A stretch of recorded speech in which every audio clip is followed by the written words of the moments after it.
a OMS está cumprindo o seu papel em alertar sobre a necessidade de medidas. Agora, há medidas, além das medidas individuais, de uso de repelente, de adiar a gravidez, enfim, essas medidas individuais de prevenção, nós temos que alterar a cara, a forma, a organização das nossas cidades, melhorar a coleta de lixo, e não adianta fazer um apelo apenas às famílias, às pessoas.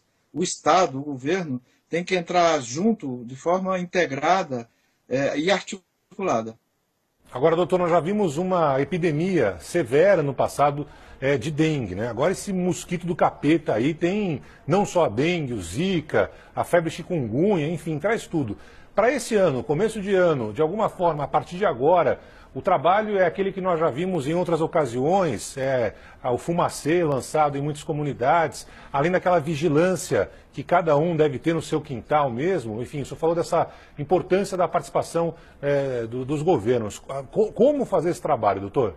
Essa é a estratégia tradicional que você resumiu aí, em fumacê e cada um cuida do seu quintal, não funcionou, fracassou. O problema é que o Zika vírus provoca muito mais dano do que a dengue.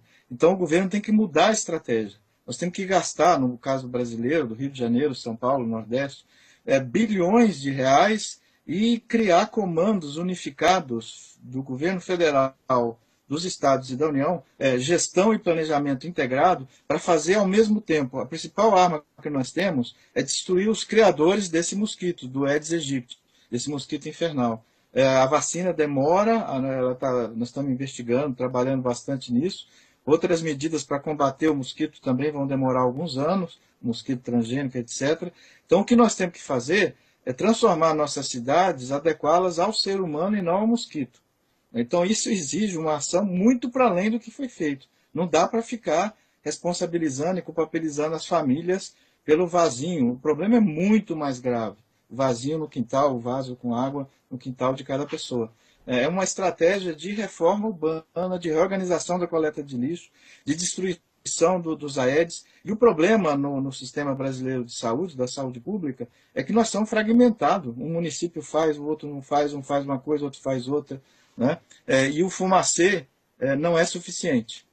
Não, não é mesmo. Tanto como o senhor falou, um insucesso que tivemos com o mosquito no que se refere à dengue, né? Agora com o Zika, essa situação delicada, principalmente com as grávidas. Nós vimos na reportagem, doutor, a situação já está clara, principalmente na América Latina.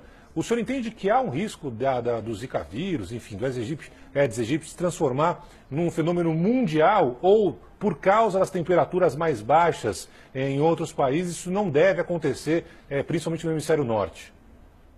Eu acho que não deve acontecer nos países que têm uma média anual de temperatura mais baixa, inverno bastante rigoroso.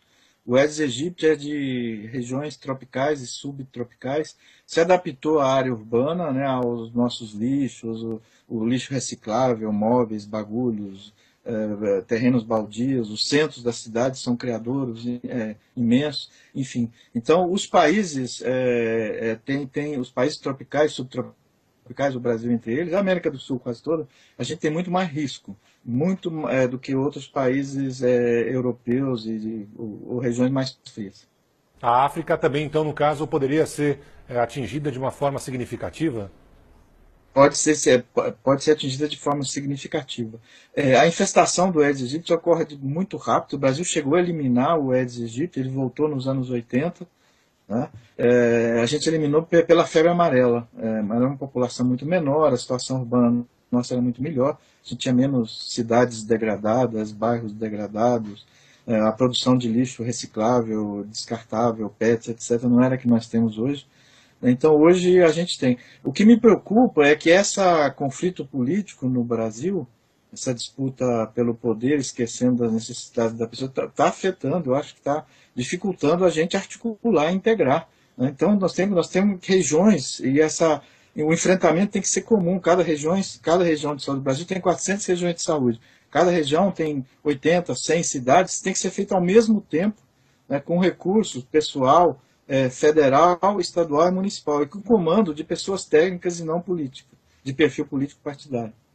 Doutor, nós vimos alertas feitos pelo governo do Brasil, também de outros governos da América do Sul, para que as mulheres não engravidem, como eu comecei a entrevista.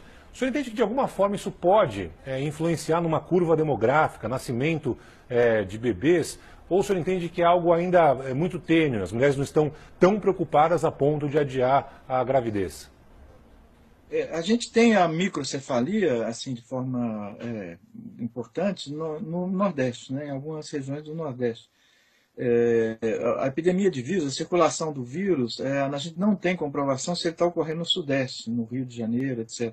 A tendência é ele se esparramar, porque a gente tem o Aedes aegypti, né, mas o vírus, o Zika vírus entrou no Nordeste na Copa do Mundo, né, e a gente teve em 2015 que a gente viu o efeito disso. Então, provavelmente o efeito em Minas, no Rio de Janeiro, em São Paulo, vai tardar de 6 meses a 1 ano. Agora, a tendência é a epidemia de Zika se espalhar com a mesma aceleração, com a mesma velocidade que se espalhou a epidemia de dengue, né, provocando esse tipo de coisa. Na medida que isso acontecer, as mulheres vão ficar com muito receio de engravidar com toda razão. O risco é muito alto. Só que a gente não tem um método mecânico, automático e absolutamente seguro de evitar a gravidez, por razões dos próprios métodos e razões subjetivas dos casais, das pessoas, da própria sexualidade, etc., né? Então, essa recomendação, ninguém fica grávido enquanto não passar o Zika vírus, é uma medida um pouco descabelada, né? Assim, tem que avisar do risco para cada gestante tomar as medidas e fazer o seu planejamento familiar. Agora, isso como principal medida de prevenção não tem futuro, não tem efetividade. A última informação que tivemos, que além do mosquito Aedes aegypti, a transmissão agora está sendo muito analisado isso, pode-se dar a transmissão do Zika vírus por meio de sexo, né? Por meio de relações sexuais. Essa novidade abre uma nova perspectiva. Até então, esse mosquito transmitia uma série de doenças, mas se limitava a esse mosquito. Agora, a coisa muda um pouco de figura com essa possibilidade? Muda de figura, porque o Zika vírus, a gente já tem comprovação que ele atravessa a placenta, né, para contaminar o feto, e essa possibilidade dele estar presente em secreções, inclusive no sangue. Aí a contaminação passaria a ser parecida com o que ocorre com a AIDS hoje.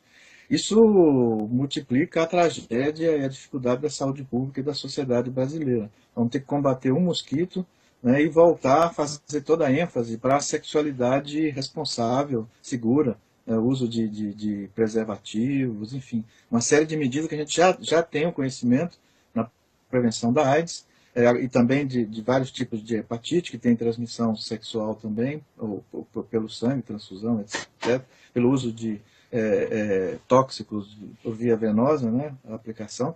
Enfim, nós vamos ter que ter esse cuidado agora também, se confirma essa tendência, essa possibilidade, com o Zika. O problema é que a gente conhece muito pouco sobre o Zika vírus, né, mesmo sobre a microcefalia.